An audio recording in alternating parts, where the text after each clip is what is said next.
And whatever lofty phrases some other countries use about European Union, when it comes to the nitty-gritty, they fight their corner too. And yet when we do the same, they argue that we're not good Europeans. Not good Europeans? When anyone takes that line, just ask them this. Which country is the second biggest contributor to the common market's budget? Britain. Which country keeps 70,000 of her armed forces in Germany to help Europe's defense? Britain. Which country has the most open market of any in Europe? You can see it in our high streets, in the goods we buy. And when it comes to keeping the rules, which of the main European countries has been the subject of fewest complaints? Britain, of course. We play hard, but we play by the rules. When it comes to what you do in practice, you'd find it difficult to improve on Britain's record. So we Conservatives go into this election with a solid record of achievement in Europe, achievement for Britain, but also opportunity for Britain.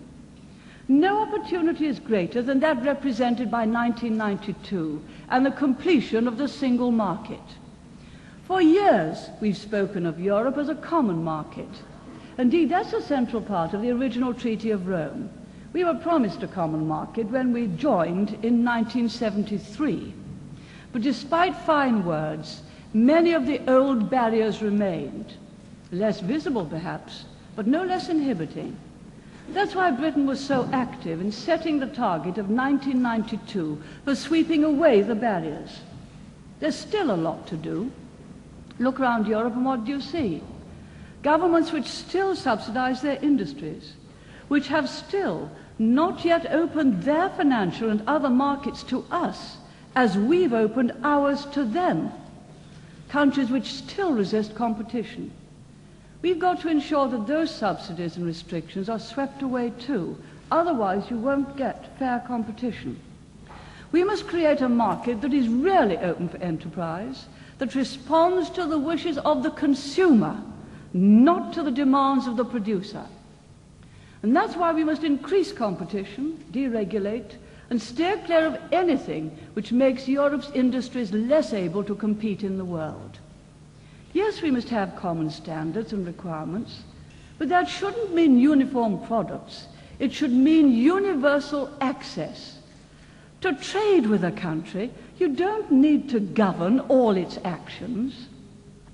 And that's why we don't need a social charter for Europe as a whole, as I heard Christopher saying earlier. We've got our own employee share ownership, and it's much better than trade unionists in the boardroom.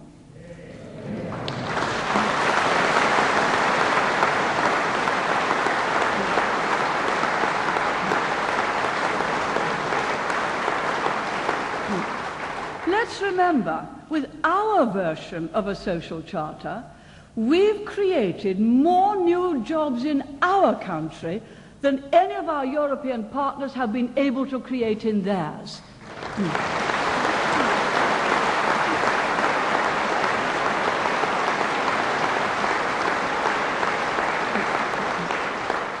Yes, we believe in a social dimension, but for us the social dimension means more jobs, more choice, and greater prosperity for all.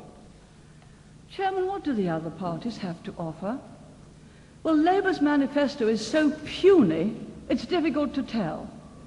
And how could a party which has changed its mind on membership of the community at least 5 times in the last 10 years ever command respect within it? Labour leaders ought to know that when it comes to arguing a country's cause, you can't just suspend the meeting, use bad language, and then refuse to answer questions.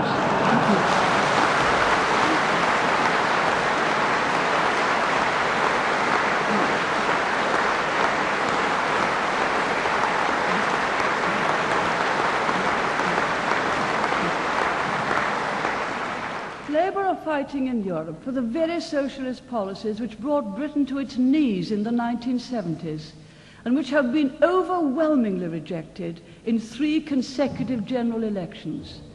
Policies which, if they were implemented throughout Europe, would have the same disastrous consequences as they had in Britain. They want to impose additional burdens on industry, making it less competitive in the world's markets. Far from creating jobs here, the result would be to move them from Europe to Southeast Asia.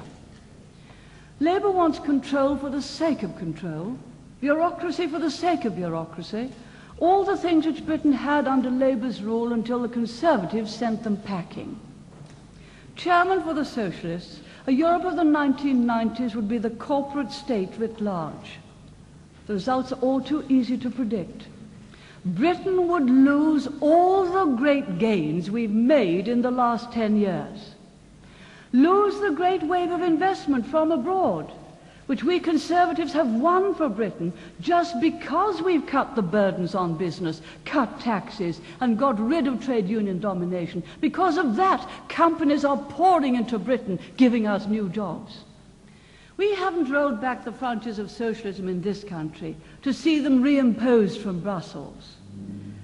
And as for the Liberals and Social Democrats, they've almost given up here in Britain and transferred their main hope of getting a member elected to Italy.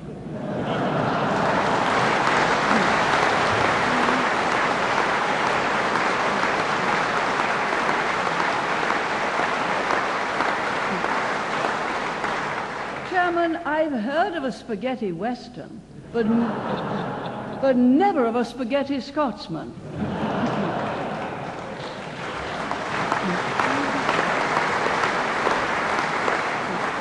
We Conservatives are the only ones who go into this election with a clear vision for Britain and for Europe. We stand for an enterprise Europe, not a socialist Europe. We stand for limitation of government, whether it be from London or from Brussels, not extension of government. We want a Europe which keeps its markets open to the world, including to third world countries, not one which is inward-looking and protectionist. We want a Europe which competes rather than subsidizes. And in this very uncertain world, where recent events have shown us that communism remains ready to impose its rule by force of arms, we need a Europe which believes in strong defense through NATO with both conventional and nuclear weapons.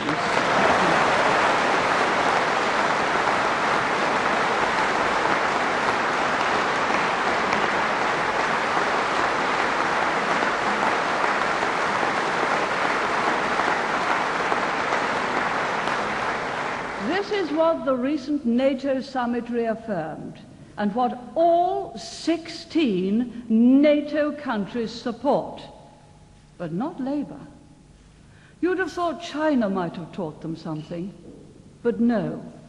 They persist in the same old reckless unilateralist policies which would jeopardize Europe's defense. But enough of Labour's follies at home and abroad. What we Conservatives want is a Europe which appeals to the enthusiasm of our young people. They look to us to create a Europe of larger vision, larger heart, and larger mind, which leaves its citizens room to breathe. Chairman, if we take the right decisions and pursue them, I believe we can look forward to a new European century, an era in which the power and influence of Europe can be greater than the founders of the community could dream.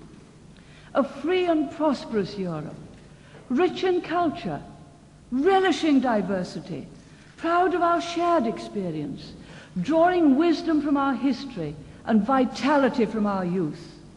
A Europe that can be an example to the world.